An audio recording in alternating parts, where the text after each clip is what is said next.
ஆங்குலரில் டேட்டாவை எப்படி பேரண்ட்லேருந்து child காம்பனண்ட்டுக்கு find பண்ணணும் அப்படிங்கிறது தான் இந்த வீடியோ. நீங்கள் தெரியாமல் இந்த வீடியோக்குள்ளே வந்திருந்தீங்க அப்படின்னா நீங்கள் தாராளமாக ஸ்கிப் பண்ணிட்டு போகலாம். இதை கற்றுக்கிறதுக்கு இந்த எல்லாருக்கும் ஒரு வணக்கம், ஹலோ, நல்லா இருப்பீங்க அப்படின்னு நம்புகிறேன். சரி, வீடியோக்குள்ளே போகலாம்.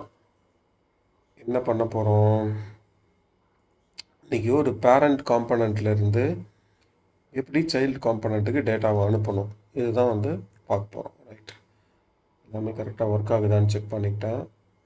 சரி, நம்மகிட்ட இப்போது ஏற்கனவே டெவலப் பண்ண அப்ளிகேஷன் இருக்குது. இது ஒரு 15 வீடியோவாக இந்த அப்ளிகேஷனை பார்த்துட்ருக்கோம். ஒன்றுமே இல்லை, சின்ன அப்ளிகேஷன் தான், ஒரு மெனு. இதுக்குள்ளே 4 பேஜ் இருக்குது. இந்த அபவுட்டுங்கிறது நான் இப்போ சும்மா போட்டு பார்த்தது, இதை நீங்கள் இக்னோர் பண்ணிவிடுங்க. அபவுட்டுங்கிறது நான் இங்கே திரும்பி போட்டேன். இன்னொரு பட்டன் கொடுத்தா எப்படி இருக்குதுன்னு பார்க்கலாம். சரி, இதுதான் நம்மளுடைய பேஜ். இந்த பேஜில் ஹோம் இருக்குது, பேஜ் 2, பேஜ் 3, பேஜ் 4 இருக்குது. அது இல்லாமல் 2 காம்பனண்ட் 1, காம்பனண்ட் 2 க்ரியேட் பண்ணியிருக்கோம். இப்போ என்ன பண்ணலாம், பேஜ் 2 ஒர்க் ஆகுது, பேஜ் 3 ஒர்க் ஆகுது, பேஜ் 4 ஒர்க் ஆகுது. ஹோம் ஒர்க் ஆகலை, ஏன்னா நம்ம வாண்டடாக அந்த கார்ட்ஸ் போது பிளாக் பண்ணி வச்சுருந்தோம். இப்போ பேஜ் 4க்கு போகலாம். பேஜ் 4ல் என்ன பண்ண போகிறேன், இந்த காம்பனண்ட் 1 நான் இங்கே கால் பண்ண போகிறேன். app-comp1 கரெக்டாக டிஎஸில் போனால் தெரிஞ்சிடும் செலக்டர். இந்த செலக்டரை காப்பி பண்ணி நம்ம இங்கே கொண்டு டேகாக போட்டுருவோம். இங்கே என்ன பண்ணலாம், எனக்கு ஒரு டேட்டாவை பாஸ் பண்ணணும். இஸ் நாட் அ நோன் எலிமெண்ட்னு வந்துடுச்சு. Verify that it is part of the component. ஏன் வருது, ஏன்னா இது ஸ்டாண்ட் அலோன், நம்ம ட்ரூன்னு கொடுக்கணும். புது ஆங்குலர் சின்டாக்ஸ் படி. அதுக்கப்புறம் அந்த காம்பனண்ட்டை நம்ம இம்போர்ட்டில் கொடுக்கணும். Imports component 1 comp1 component, imports comp1 component அப்படின்னா import comp1 component from current டைரக்டரியிலேருந்து ஒரு லெவல் வெளில comp1க்குள்ள comp1 காம்பனண்ட். இப்போ என்ன எரர், can't resolve. பேஜ் 4லேருந்து ஒரு லெவல் வெளில வந்துட்டால் ஆப்புக்கு வந்துடுவோம். ஆப்பில் comp1க்குள்ளே போய் comp1 காம்பனண்ட், comp1 டாட் காம்பனண்ட்டில் ஃபைல் நேம் கொடுக்கணும். இங்கே comp1 dot component, selector app page 4. இங்கே என்ன பண்ணிட்டேன், கமா கொடுக்கல. சரி, எரர் சால்வ். காம்பனண்ட் 1 இப்போ லோட் ஆயிடுச்சு. பேஜ் 4க்குள்ளே பார்த்தீங்கன்னா இந்த இடத்துல லோடிங் காம்பனண்ட் 1 சொல்லி comp1க்கு லோட் ஆயிடுச்சு. comp1க்குள்ளே இந்த இருக்கும் போல இருக்குது. இதுக்குள்ளே பார்ப்போம். ஆமாம், இதுக்குள்ளே தான் இந்த பட்டன் இருக்குது, அதனால இது லோட் ஆகுது. இது comp1 தான் அப்படிங்கிறதுக்கு என்ன பண்ணலாம், ஒரு டிவ்வில் background colour style equal to background colour அக்வான்னு ஒரு கலர் இருக்குது. ரொம்ப லைட்டு ப்ளூவாக வரும், இந்த கடல் வரும் இல்லையா, அந்த மாதிரி பாருங்கள். டிவ்வை க்ளோஸ் பண்ணுறதுக்கு முன்னாடியே ஆங்குலர் லோட் ஆகுது. ஆங்குலரில் HTML, ஆனால் HTML ரொம்ப ஒரு தாய் மாதிரி லீனியன்ட்டானது. எவ்வளோ நம்ம பண்ணாலும் நம்மளை திட்டவே திட்டாது. அதுவே மீதி லாங்குவேஜ்லேயும் ஆங்குலரில் பாருங்கள், ஒரு கமா இல்லைனாலே கண்ணா பின்னான்னு திட்டிடும். இதுதான் HTML எனக்கு ரொம்ப பிடிக்கும். சரி, இப்போ காம்பவுண்ட் லோட் ஆகிடுச்சு, ஜஸ்ட் நமக்கு தெரியறதுக்காக. இப்போ இங்கே என்ன பண்ணலாம், நேம் ஈக்குவல் டு இன்னைக்கு சாட்டர்டே கொடுத்துருவோம். இப்போ இந்த நேமை நம்ம comp1க்குள்ளே கொண்டு வரணும். இதான் இப்போ இது பேரண்ட் ஆகிடுச்சா. பேஜ் 4ங்கிறது பேரண்ட், comp1ங்கிறது சைல்டு. இந்த சைல்டுக்குள்ளே வரணும். சைல்டுக்குள்ளே வரணும்னா இங்கே அட் இன்புட்டுன்னு ஒரு டெக்கரேட்டர் இருக்குது. அட் இன்புட் கொடுத்து இது கோர்லேருந்து வருது. இது எப்படி தெரியும், டாக்குமெண்டேஷன் போகும். எல்லாத்துக்கும் டாக்குமெண்டேஷன் தான். இங்கே இன்புட் அப்படிங்கிறது பார்த்தீங்கன்னா இது டெக்கரேட்டர் வந்து கோருக்குள்ளே இருக்குது. இதை யூஸ் பண்ணுறதுக்கு சாம்பிள் கொடுத்துருப்பாங்க. இந்த மாதிரி அட் இன்புட்னு கொடுக்கணும், அதோடைய டேட்டா டைப் கொடுக்கணும். நான் என்ன கொடுத்துருக்கேன், இன்புட் நேம், என்னுடைய நேமு ஸ்ட்ரிங், இதுதான் வேரியபிள். இந்த நேமில் தான் எனக்கு அங்கேருந்து அனுப்பணும். ஸோ பேஜ் 4ல் நான் நேம்னு இடத்துல அனுப்பினேன்னா எனக்கு இங்கே வந்துடும். நம்ம இன்புட்னு கொடுத்து இதை வாங்கிக்கலாம். இதை நான் யூனிட்டில் பிரிண்ட் பண்ணி பார்க்குறேன். ஆல்ரெடி இங்கே பாருங்கள் வந்துடுச்சு, சாட்டர்டே அப்படின்னு பிரிண்ட் ஆகிடுச்சு.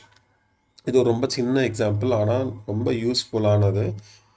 பேரண்ட்லேருந்து சைல்டுக்கு டேட்டாவை அனுப்பேன். இப்போ சைல்டுலேருந்து நம்ம பேரண்ட்டுக்கு திருப்பி டேட்டாவை அனுப்பணும் இல்லையா, அதுவும் பண்ணிடலாம். இங்கே அப்டேட் வேல்யூன்னு சைல்டில் ஒரு ஃபங்க்ஷன் இருக்குது. இங்கேருந்து நம்ம பேரண்ட்டுக்கு டேட்டாவை அனுப்பணும். அதுக்கு என்ன பண்ணலாம், ஃபஸ்ட்டு டாக்குமெண்டேஷனுக்கு போய் எமிட்டர் அப்படின்னு தேடுவோம். ஈவெண்ட் எமிட்டர்னு ஒன்று வருது. இது வந்து ஈவெண்ட், இது ஆங்குலர் கோரில் இருக்கா, நம்ம இதை அழகாக ஃபஸ்ட்டு இம்போர்ட் பண்ணிவிடுவோம். அப்போ தான் வந்து எரர் அடிக்காமல் இருக்கும். சரி, இம்போர்ட் பண்ணியாச்சு. இப்போது இந்த ஈவெண்ட் எமிட்டருக்கு எமிட்டர் மெத்தட் தான் நம்ம கால் பண்ண போகிறோம். அந்த எமிட்டரை ஃபஸ்ட்டு இந்த மாதிரி அவுட்புட்டுன்னு நம்ம கொடுத்துக்கணும். இங்கே நம்ம இன்புட்டுன்னு வாங்கினோம் இல்லையா, அதே மாதிரி இதை ஒரு அவுட்புட்டாக கொடுப்போம். அவுட்புட் மை ஃபங்க்ஷன் நேம், இது எதில் வேணால் கொடுக்கலாம். மை ஃபங்க்ஷன் நேம், இதோடைய டைப் என்ன, ஈவெண்ட் எமிட்டர் அப்படின்னு கொடுத்துருவோம். எரர் இல்லாமல் இப்போ வரைக்கும் வருதா, என்னமோ வந்துடுச்சு. cannot find output. அவுட்புட்னா என்னன்னு தெரியலங்குது. அவுட்புட்டையும் நம்ம இங்கே இம்போர்ட் பண்ணிவிடுவோம். கோரில் தான் இருக்கும்னு நம்புகிறேன். ஆமாம், எரர் இல்லாமல் இப்போ இம்போர்ட் ஆயிடுச்சு. இப்போது ஒரு இன்புட் கொடுத்துட்டோம், இன்புட் வாங்கியாச்சு. இப்போ அவுட்புட் ரிட்டர்ன் பண்ணணும் பேரண்ட்டுக்கு, அதுவும் நம்ம கொடுத்துட்டோம். இங்கே பாருங்கள், திஸ் டாட் அந்த ஃபங்க்ஷன் டாட் எமிட்னு கொடுக்குறாங்க. ஸோ இந்த பட்டனோட கிளிக்கில் இப்போ இந்த அப்டேட் வேல்யூன்னு கிளிக் பண்ணும்போது என்ன பண்ணலாம், திஸ் டாட் நம்மளுடைய எமிட்டர் பேர் என்ன, மை ஃபங்க்ஷன் நேம், இல்லைனா இதை மை எமிட்டர்னு மாற்றிக்கலாம். My emitter. So this dot my emitter dot emit hello. Compile ஆகிடுச்சு. இங்கே சேவ் பண்ண போனால் அங்கே ஆட்டோமேட்டிக்காக ஆங்குலர் கம்பைல் ஆகிடும். இப்போ பட்டன் கிளிக் பண்ணுவோம், ஏதாவது நடக்குதா, நம்ம ஏதோ நடக்குது ஆனால் நமக்கு தெரியல. இங்கேருந்து வர வேல்யூவை நம்ம இப்போ பேரண்ட்டில் கேப்சர் பண்ணணும். பேரண்ட் வந்து 4 தானே. இங்கே இந்த இடத்துல எப்படி கேப்சர் பண்ணணுங்கிறத டாக்குமெண்ட்டில் பார்ப்போம், கொடுத்துருக்காங்களான்னு. பேரண்ட்டில் இங்கே பாருங்கள், click equal to toggle hidden NG content this dot open dot emit, இங்கே தோ கொடுத்துருக்காங்க. அந்த ஓப்பன்கிற ஈவெண்ட்டை நம்ம கேப்சர் பண்ணணும். இப்போ நம்மளுடைய ஈவெண்ட் பேர் என்ன, my emitter. So my emitter அப்படின்னு இங்கே வந்ததுன்னா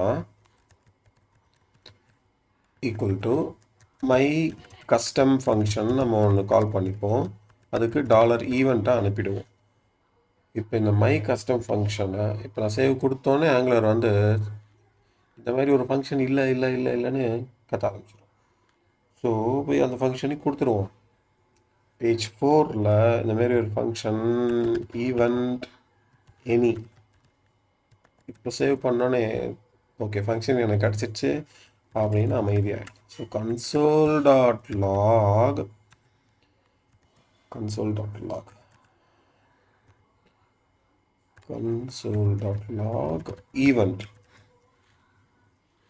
ஈவெண்ட் என்ன வந்திருக்கு, காம்ப் 1க்குள்ளே நம்ம இது பட்டன் கிளிக் பண்ணணும். கிளிக் பண்ணால் ஹலோன்னு வந்துடுச்சு பாருங்க. இது வந்து ஒரு சிங்கிள் ஸ்ட்ரிங்கு. இப்போ நம்ம ஆப்ஜெக்ட் அங்கேருந்து அனுப்ப முடியுமானா தாராளமாக அனுப்பலாம். ஏன்னா நம்ம தான் இங்கே எமிட்டரோடைய டைப் எனின்னு கொடுத்துட்டோம்ல, ஸ்ட்ரிங்குன்னு கொடுக்கல. ஸோ இங்கே என்ன பண்ணால் ஒரு ஆப்ஜெக்டை வச்சு நேம் ஹலோன்னு கொடுத்துருவோம், டே சாட்டர்டேன்னு கொடுத்துருவோம். இப்போ என்ன நடக்குதுன்னு பார்க்கலாம். இப்போ நான் கிளிக் பண்ணுறேன், நேம் ஹலோன்னு வந்துடுச்சு. நம்ம பேஜ் 4ல் ஈவெண்ட் டாட் டே அப்படின்னு எடுத்தோன்னா நமக்கு சாட்டர்டே மட்டும் கிடைக்கும். ஈவெண்ட் டாட் நேம்னு எடுத்தோன்னா ஸோ என்ன கான்செப்ட்னா நம்ம ஒரு பேரண்ட் இது சின்னதாக வச்சுக்கிறேன். ஒரு பேரண்ட் காம்பனண்ட்லேருந்து ஒரு சைல்டு காம்பனண்ட்டுக்கு டேட்டாவை சென்ட் பண்ணுறதுக்கு இன்புட் ஃபங்க்ஷன் யூஸ் பண்ணிப்போம். ஒரு சைல்டுலேருந்து டேட்டாவை பேரண்ட்டுக்கு ரிட்டர்ன் அனுப்புறதுக்கு அவுட்புட் யூஸ் பண்ணி ஈவெண்ட் எமிட்டர் யூஸ் பண்ணி அந்த எமிட்டரில் டேட்டாவை வச்சு சென்ட் பண்ணணும். பேரண்ட்டில் அந்த ஈவெண்ட்டை கேப்சர் பண்ணி அந்த டேட்டாவை எடுத்துக்கலாம். ரொம்ப சிம்பிளான கான்செப்ட். இந்த கான்செப்டில் உங்களுக்கு ஏதாவது டவுட் இருந்தது அப்படின்னா கமெண்ட்ஸில் சொல்லுங்கள். இந்த வீடியோ உங்களுக்கு யூஸ்ஃபுல்லாக இருந்ததுன்னா ஒரு லைக்கை போட்டு கமெண்ட்ஸில் சொல்லுங்கள், எனக்கு மோட்டிவேஷனலாக இருக்கும். மறுபடியும் இந்த மாதிரி இன்னொரு வீடியோவில் சந்திப்போம். அது வரைக்கும் வணக்கம். Take care. பாய் பாய்.